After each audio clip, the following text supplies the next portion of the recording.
Before we start work on the CG125 engine, checking the valves, the tappet clearance, a few simple things we have to do. First of all, make sure the engine is quite cold. We can't adjust the inlet or the exhaust valve before it's quite cold. We'll get a false reading if the engine's still warm or hot. You need to take off the cover so you can see the valves and the rockers.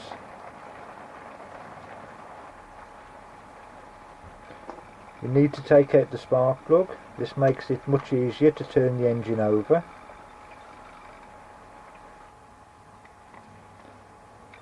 Then take the gear stick off the shaft, just below the gearbox sprocket.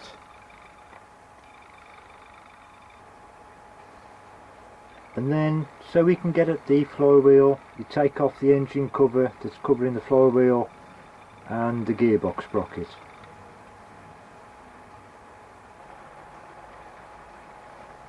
As the engine's turned over by the flywheel and you turn in a clockwise direction, you'll notice the piston comes up and down.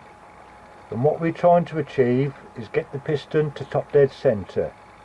The flywheel is marked on the top, and there's a little mark there that you align the mark on the crankcase and the mark on the flywheel with, to make sure that it's a top dead centre, ready to adjust the valves.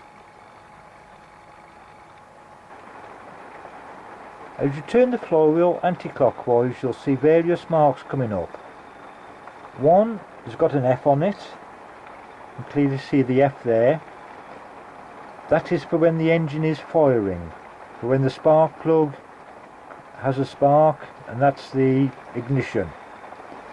The one we're interested in, as we turn it anti-clockwise, is the T mark. A line there, and you match up that line with the line on the crankcase, and you see the T, and that's for top dead centre. You need to achieve that. And here's the piston as it comes to the top. While turning that flywheel anti-clockwise, you see it reach the top, and just a little bit of a wiggle to get that line marked up correctly. That's it, and there we are. That's ready to do the valves. Maybe not though. Unfortunately, when you turn the engine over anti-clockwise, this is a 4-stroke engine, so the piston will come to the top twice each time in a firing cycle. So the one is where it fires, and where you also adjust the tappets, the valve clearance, and the other time it's when it's coming up after ignition and it's pushing the exhaust gas out of the exhaust valve, and we don't want it in that position. The marks will still correspond with each other, it will look like it's correct, and the piston will be at the top, but it's totally unsuitable to do the valve clearance. So we need to keep turning the engine over and make sure that we have it on top dead centre where we need it to adjust the valves. Once we've done that, we can then adjust the valves. When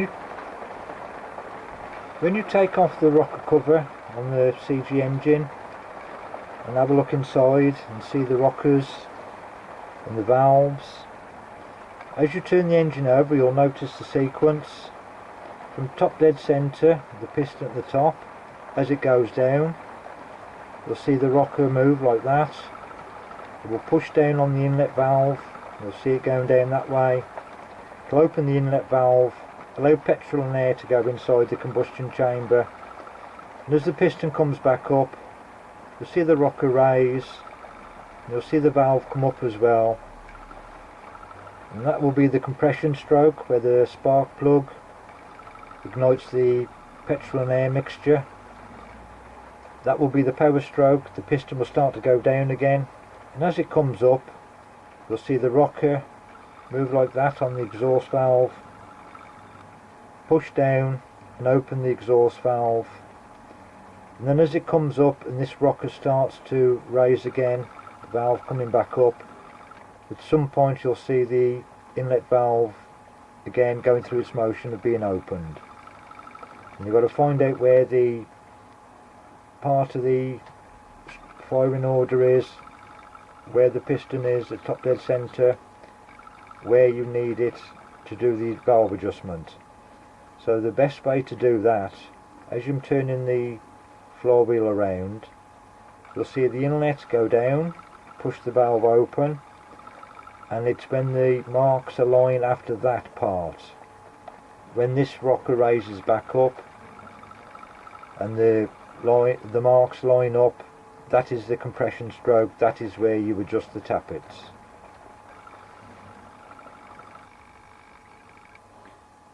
To adjust the valve clearance, we need to undo the lock nut, but first you slide in a feeler gauge of the correct size to see if the gap's correct.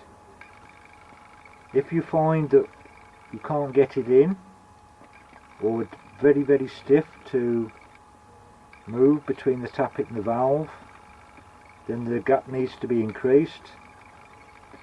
And if you find it's too much gap and you can put a larger feeler gauge in, then the gap needs to be closed. You undo the lock nut and then you adjust on the adjusting screw, and when you turn it in a clockwise motion, that decreases the gap, and if you get it to there's no valve clearance, you'd start to open the valve itself. So to make the gap smaller,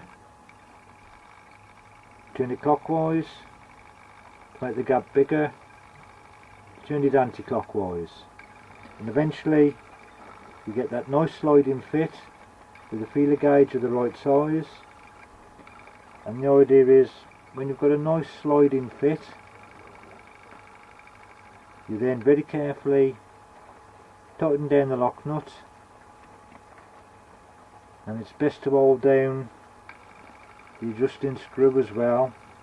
What I tend to do, once I've got that nice sliding feel to the feeler gauge, I back it off just a fraction, perhaps 1/8 of a turn, 1/16 of a turn, so it becomes a little bit easier to turn.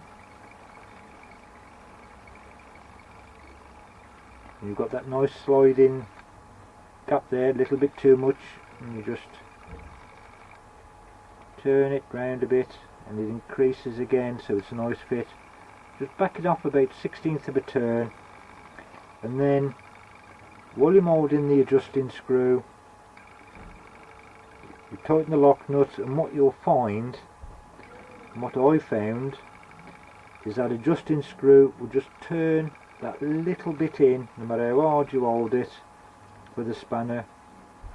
It will just move just that fraction, and that nice, very easy sliding gap will decrease down to the sort of normal gap that you'd want. And that's what I do. I found that if I do the adjustment and I just get it to that nice slidey feel, and then I tighten up the lock nut, as I'm just finishing off the lock nut, it tends to just tighten up that little bit, and then the nice sliding feel to it isn't there.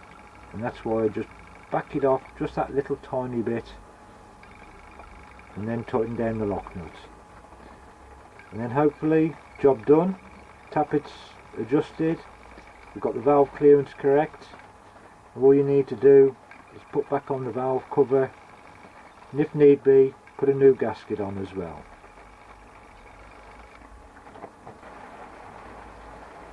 And while you've got the cover off, you might as well take advantage of that and check your gearbox sprocket at the same time.